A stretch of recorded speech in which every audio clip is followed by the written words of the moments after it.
కలిగిన పదములు మంచు మకుటమున మించు ముత్యములు ఒడిలో ఆడెడు ఋషిముని గణములు భారతమాత నీకు నమస్సులు.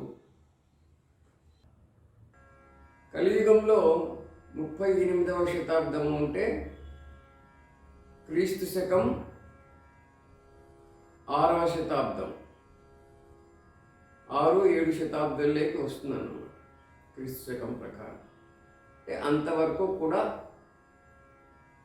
56 రాజ్యాలతో కూడిన సమీకృతమైన భారత రాజ్యాంగ వ్యవస్థ ఈ దేశంలో పరిఢవిల్లింది. అందులో కలియుగంలో మొట్టమొదటి భారతదేశపు సమ్రాట్టు పరీక్షిత్తు. కలియుగం ప్రారంభం నుంచి 60 ఏళ్ల పాటు పరీక్షిత్తు పరిపాలించాడు. ఆ తర్వాత ఆయన కుమారుడైన జనమేజయుడు పరిపాలించాడు. ఈ జనమేజయుడు పరిపాలిస్తున్న కాలంలో భారతదేశం మొత్తం సమీకృతమైన రాజ్యాంగ వ్యవస్థగా ఉంది అని చెప్పడానికి అనేకమైన నిదర్శనాలు ఉన్నాయి. అంటే పురాణంలో చెప్పిన విషయాలు మాత్రమే కాకుండా వాంగ్మయంలో మహాభారతం వంటి ఇతిహాసాలు వాటి ద్వారా వెల్లడయ్యే విషయాలే కాకుండా స్పష్టమైన సమయ నిర్ధారణ చేసే శాసనాలు కూడా లభిస్తున్నాయి. జనమేజయుడు తాను రాజ్యానికి వచ్చిన 19వ సంవత్సరంలో 2 ప్రధానమైన విరాళాలు ఇచ్చాడన్నమాట. అందులో మొదటిది తుంగభద్రా తీరంలో ఉండే సీతా లక్ష్మణ భరత శత్రుఘ్న హనుమత్ సమేత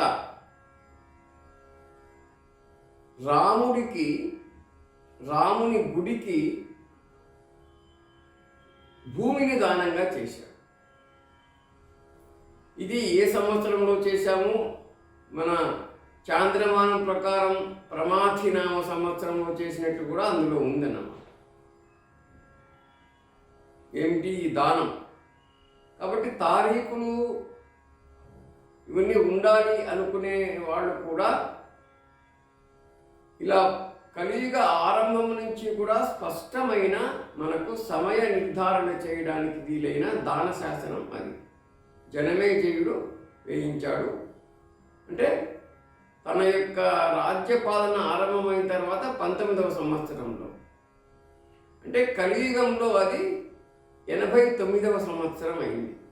కలియుగం ప్రారంభమైన తర్వాత మనం క్రీస్తు శకం లెక్కల్లో చెప్పాలంటే క్రీస్తునకు పూర్వం 3012వ సంవత్సరంలో ఆ దాన శాసనాన్ని జనమేజయుడు వేయించాడు. అది ఇప్పటికీ లభ్యమవుతుంది. రెండవది, అదే సంవత్సరంలోనే హిమాలయ ప్రాంతంలో ఉండే బద్రీనాథ్, కేదార్నాథ్ ఈ ప్రాంతంలో ఉన్న ఒక పెద్ద శివలింగం ఉన్న చోట అక్కడ ఉన్న ఆలయానికి విరాళం ఇచ్చినట్టు కూడా దాన శాసనం వేయించాడు. అంటే ఒకటి తుంగభద్ర నది ప్రాంతము, ఇంకొకటి హిమాలయాల ప్రాంతం. వీళ్ళ రాజధాని ఎక్కడుంది? ఇప్పుడు ఢిల్లీ అనేది ఇంద్రప్రస్థము, మీరట్ సమీపంలో హస్తినాపురం ఉంది. కాబట్టి ఈ ప్రాంతంలో ఉన్న జనమేజయ మహారాజు తుంగభద్రా నదీ తీరం వరకు విస్తరించి ఉన్న, అటు హిమాలయాల వరకు విస్తరించి ఉన్న భూభాగానికి పరిపాలకుడు అన్న విషయం దీనివల్ల స్పష్టమవుతోంది. అంటే భారతదేశంలో కలియుగం ప్రారంభం నాటికి సమీకృతమైన రాజ్యాంగ వ్యవస్థ ఉన్నది అని చెప్పడానికి అనేక ఆధారాలు ఉన్నాయి. వాస్తవమైన చారిత్రకమైన ఆధారాలు ఉన్నాయి. 56 రాజ్యాలతో కూడిన సమీకృతమైన రాజ్యాంగ వ్యవస్థ ఉంది. కేంద్ర ప్రభుత్వం వలె సమ్రాట్ పరిపాలించేవాడు. ప్రతి రాజ్యానికి సంబంధించిన పరిపాలకుడు కూడా నేటి మనం ప్రాంతాలు అంటున్నాం కదా, రాష్ట్రాలని ప్రాంతాలని, ఆ విధంగా ప్రాంతీయ ప్రభుత్వాలకు వాళ్ళు పరిపాలకులుగా ఉండేవాళ్ళు అని చెప్పి అనేక ఆధారాలు ఉన్నాయి. అందులో ఇది కూడా ఒక ప్రధానమైన ఆధారం. అయితే మనకు బ్రిటన్ వాళ్ళు వచ్చి ఇక్కడ కొన్ని మన చరిత్రకు చేసిన అనేకమైన ఘోరమైన అన్యాయాలలో చరిత్ర పూర్వయుగం అనే దాన్ని ఒకటి కల్పించిపోయారు.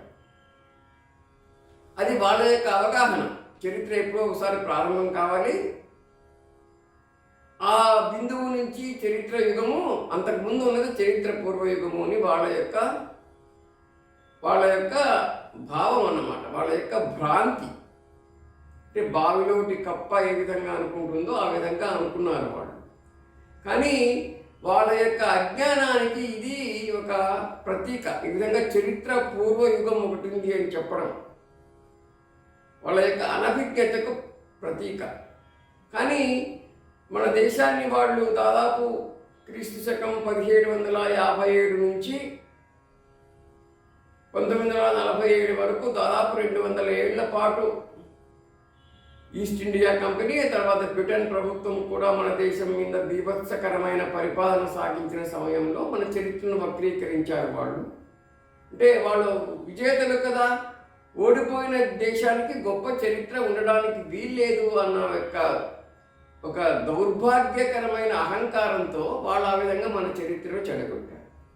కాబట్టి వాళ్లకు తెలిసిన చరిత్ర పూర్వయుగం అనే దాన్ని మన దేశానికి కూడా వర్తింప చేయడం అనేది ఒక ప్రధానమైన వక్రీకరణ, చరిత్రకు జరిగిన వక్రీకరణ. మరి వాస్తవ చరిత్ర ఎలా ఉంటుంది అన్నప్పుడు చరిత్ర పూర్వయుగం అన్నది ఏమీ లేదు. ఇంగ్లీష్ వాళ్ళు చెప్పినట్టుగా చరిత్ర పూర్వయుగం అనేది ఒకటి ఉన్నట్టయితే అక్కడ నివసించే మానవులు కాకుండా పోతారా? వాళ్ళ యొక్క జీవనం కాకుండా పోతుందా?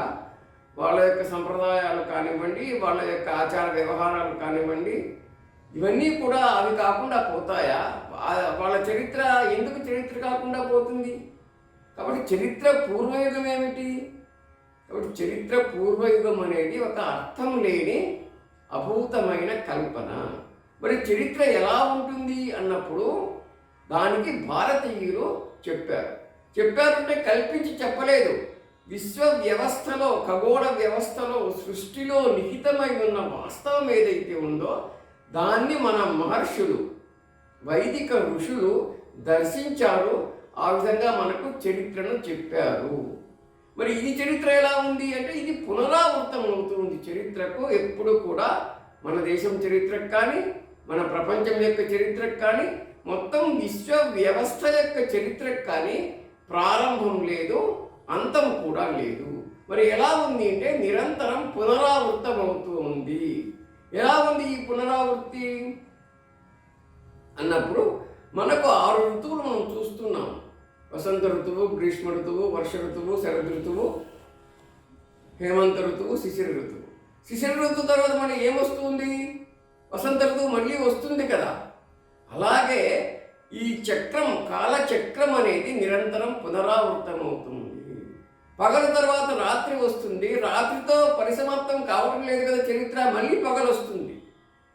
అదేవిధంగా మనకు చరిత్ర ఎలా ఏర్పడింది విశ్వ వ్యవస్థలో అన్నట్టయితే యుగాలు, మహాయుగాలు, మన్వంతరాలు, కల్పాలు కూడా అసంఖ్యాకంగా ఉన్నాయి. ఈ అసంఖ్యాకంగా ఉన్న కల్పాలు ఇప్పటికే గడిచిపోయినాయి. అనేక కల్పాలు, ఎన్ని కల్పాలు గడిచాయో కూడా మనకు తెలియదు. అలాగే ఎన్ని కల్పాలు గడుస్తాయో కూడా మనకు తెలియదు. ఒక్కొక్క కల్పానికి వయస్సు 432 కోట్ల సంవత్సరాలు మన వాళ్ళు చెప్పారు. అంటే ఇది కూడా వాస్తవమైన సృష్టిగతమైన ఒక వ్యవస్థలో భాగం. అంటే సృష్టిగతమైన వాస్తవం. అంటే సృష్టిగతమైన వాస్తవాన్ని సమాజ స్థిత జీవన విధానంగా మలుచుకున్న జాతి అనాదిగా కూడా భారతీయ జాతి, హైందవ జాతి, వైదిక జాతి, సనాతనమైన ఈ జాతి. కాబట్టి మనకు ఇంతకుముందే చెప్పుకున్నాం, 4 యుగాలు కలిసి ఒక మహాయుగం అవుతుంది. 4 యుగాల వయస్సు అంతా కలిపితే 43,20,000 సంవత్సరాలు అవుతుంది.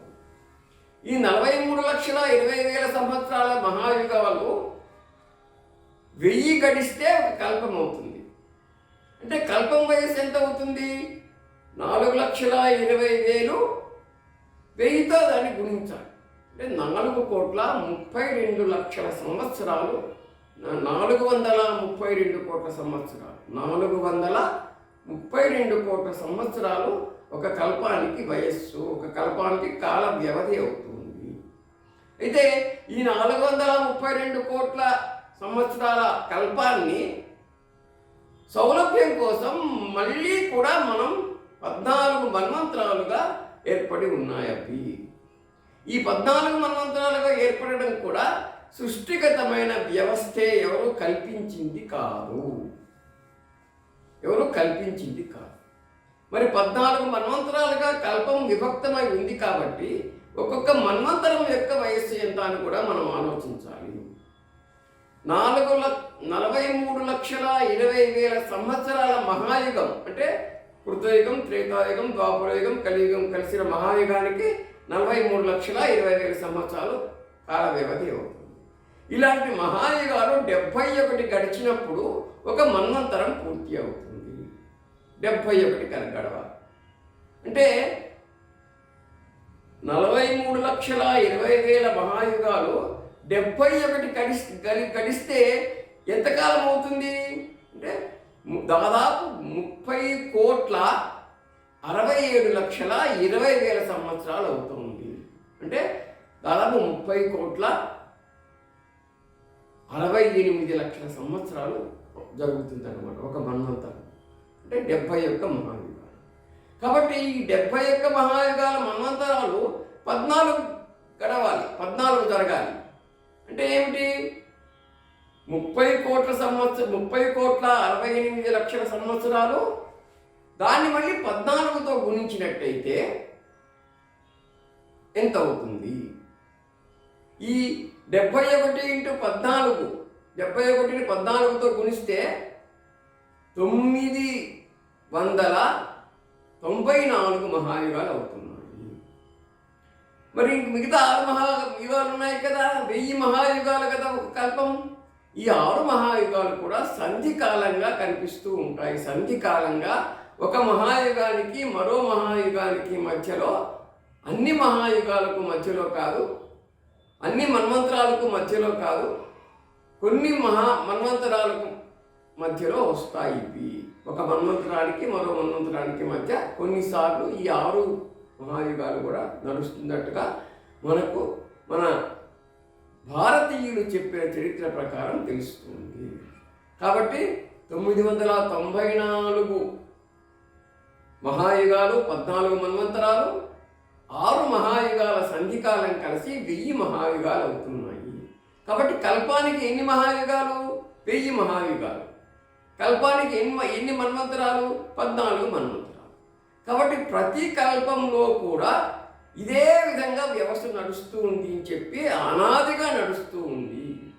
అయితే ఇలా 1000 మహాయుగాలు, 14 మన్వంతరాలు అయ్యేటప్పటికీ 432 కోట్ల సంవత్సరాల చరిత్ర నడుస్తుంది, కాలం నడుస్తుంది. 432 కోట్ల సంవత్సరాలు. ఇదంతా కూడా సృష్టి కనిపిస్తూ ఉంటుంది. ఈ 432 కోట్ల సంవత్సరాల పాటు కూడా సృష్టి కనిపిస్తూ ఉంటుంది. అంటే భూమండలం కనిపిస్తూ ఉంటుంది, గ్రహాలు కనిపిస్తూ ఉంటాయి, నక్షత్రాలు కనిపిస్తూ ఉంటాయి, విశ్వంలో ఉండే అసంఖ్యాకమైన బ్రహ్మాండాలన్నీ కూడా భాషిస్తూ ఉంటాయి, కనిపిస్తూ ఉంటాయి. కాబట్టి ఈ 432 కోట్ల కాలం జరిగే ఈ సృష్టి క్రమానికి ఏం పేరంటే ఉదయకల్పము లేదా సృష్టి కల్పము అని పేరు. ఈ ఉదయకల్పం లేదా సృష్టి కల్పం అనేది విశ్వ వ్యవస్థలో పగలు వంటిది. కాబట్టి ఈ 432 కోట్ల సంవత్సరాల కల్పం పూర్తి అయిన తర్వాత పగలు పూర్తి అవుతుంది విశ్వ వ్యవస్థలో. మళ్ళీ రాత్రి మొదలవుతుంది. దాన్నే ప్రళయము అంటున్నాం మనం. అప్పుడు ప్రళయం ఏర్పడుతుంది. దాన్ని ప్రళయకల్పము అంటారు, లేదా క్షయకల్పము అంటారు, లేదా శూన్యకల్పము అంటారు. ఎందుకంటే ఆ రాత్రిలో సృష్టి భాషించదు, సృష్టి కనిపించదు, ఏమీ కనిపించదు, అంత శూన్యంగా ఉంటుంది. విశ్వ వ్యవస్థ మొత్తం శూన్యంగా ఉంటుంది. ఎన్నాళ్ల పాటు ఉంటుంది? ఎన్నాళ్ల పాటు అయితే పగలు కొనసాగిందో అన్ని సంవత్సరాల పాటు మళ్ళీ రాత్రి కూడా కొనసాగుతుంది. రాత్రి వాళ్ళు సమానము అన్న విషయం మనకు తెలిసిందే. కాబట్టి సృష్టికల్పం 432 కోట్ల సంవత్సరాల పాటు కొనసాగిన తర్వాత శూన్యకల్పం లేదా క్షయకల్పం లేదా ప్రళయకల్పం కూడా 432 కోట్ల సంవత్సరాలు మళ్ళీ కొనసాగుతుంది. అది పూర్తి అయిన తర్వాత మళ్ళీ ఏమవుతుంది? మళ్ళీ ఉదయకల్పం ప్రారంభమవుతుంది. అంటే మళ్ళీ సృష్టి ప్రారంభమవుతుంది. మళ్ళీ సృష్టి కల్పం ప్రారంభమవుతుంది. ప్రారంభమై మళ్ళీ 432 కోట్ల సంవత్సరాల పాటు కొనసాగుతుంది. అంటే పగలు తర్వాత రాత్రి వస్తుంది, రాత్రి తర్వాత మళ్ళీ పగలు వస్తుంది. అదేవిధంగా ఉదయకల్పం తర్వాత ప్రళయకల్పం వస్తుంది, ప్రళయకల్పం తర్వాత మళ్ళీ ఉదయకల్పం వస్తుంది. ఇలా ఈ ఉదయకల్పం ప్రళయకల్పం ఎన్నిసార్లు వచ్చాయి అన్నది ఎవ్వరికీ తెలియని విషయం. ఇంకా ఎన్నిసార్లు రాబోతున్నాయి అనేది కూడా ఎవరికి తెలియని విషయము. విశ్వ వ్యవస్థలో అందుకే మొదలు లేదు, చివరి కూడా లేదు అన్న దానికి ఇది ఒక ప్రత్యక్షమైన ప్రమాణము. అందుకే ఆద్యంతరహితంగా విశ్వ వ్యవస్థ ఉండి మరి చరిత్ర ఏమిటి? పునరావృతం అవుతూ ఉందంటే మళ్ళీ మళ్ళీ అదే జరుగుతూ ఉంది. అంటే ఉదయకల్పం ప్రళయకల్పం మళ్ళీ ఉదయకల్పం ఇట్లా ఎంతకాలం నుంచి ఉందో ఎంతకాలం వరకు ఉంటుందో ఎవ్వరూ చెప్పలేరు. దాన్నే ఆద్యంతరహితమైన స్థితి అంటే మొదలు తుది లేని విశ్వ వ్యవస్థ. అంటే ఈ పరిణామ క్రమం, ఈ కాల గమనం అనేది ఈ విధంగా జరుగుతుంది. కాబట్టి ఒక ఉదయకల్పంలో కనిపించేవన్నీ కూడా ప్రళయకల్పంలో కనిపించకుండా ఉండి మళ్ళీ కనిపిస్తాయన్నమాట. మళ్ళీ ఉదయకల్పం వస్తే మళ్ళీ అవే కనిపిస్తాయి.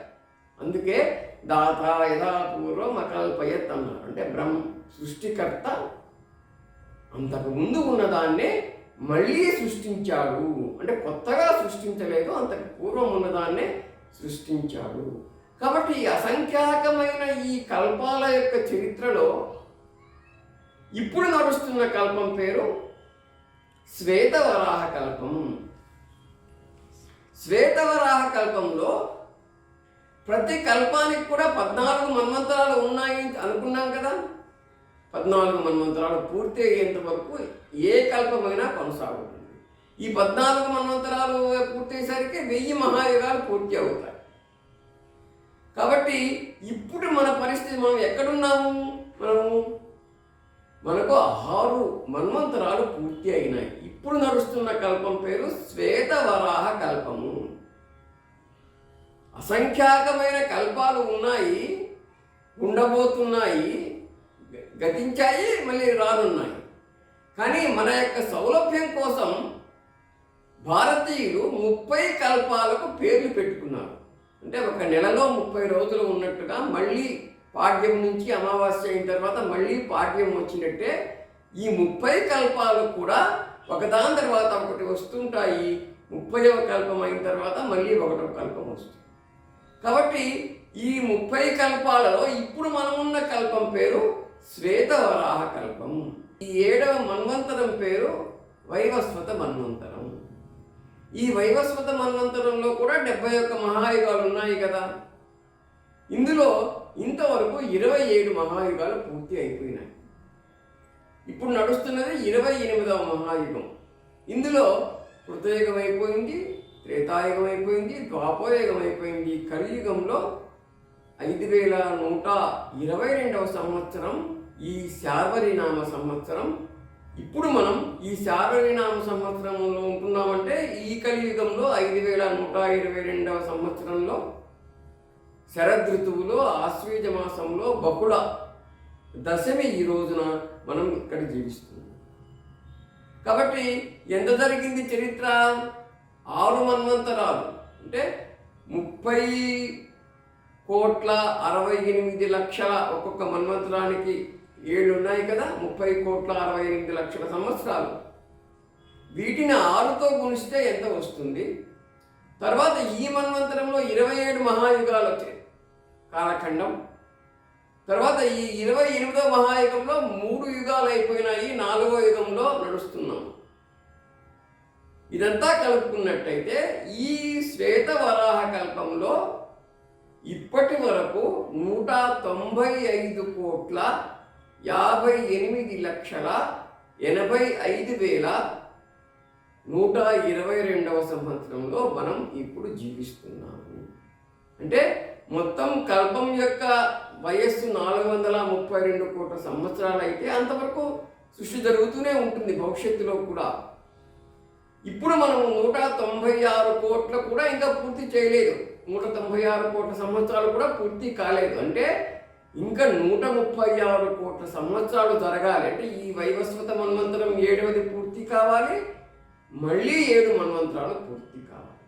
అప్పటికి ఈ శ్వేత వరాహ కల్పం పూర్తి అవుతుంది. ఉదయకల్పం రాత్రి ఏర్పడుతుంది.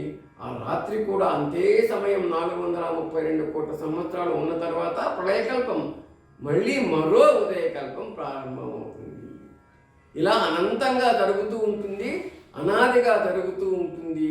దీనికి మొదలు లేదు, తుది లేదు. కాబట్టి చరిత్ర అంటే ఎలా ఉంటుంది అంటే కొత్తది ఉండదు. చరిత్ర నిరంతరం పునరావృతం అవుతూ ఉంటుంది. ఋతువుల వలె, రాత్రింబవళ్ల వలె చరిత్ర కూడా పునరావృతం అవుతూ ఉంటుంది. ఆ పునరావృతం అవుతున్న చరిత్ర గురించి మనం తెలుసుకోవాలంటే మొత్తం చరిత్రను మనం తెలుసుకోలేం కదా, మర్చిపోయి ఉంటాం.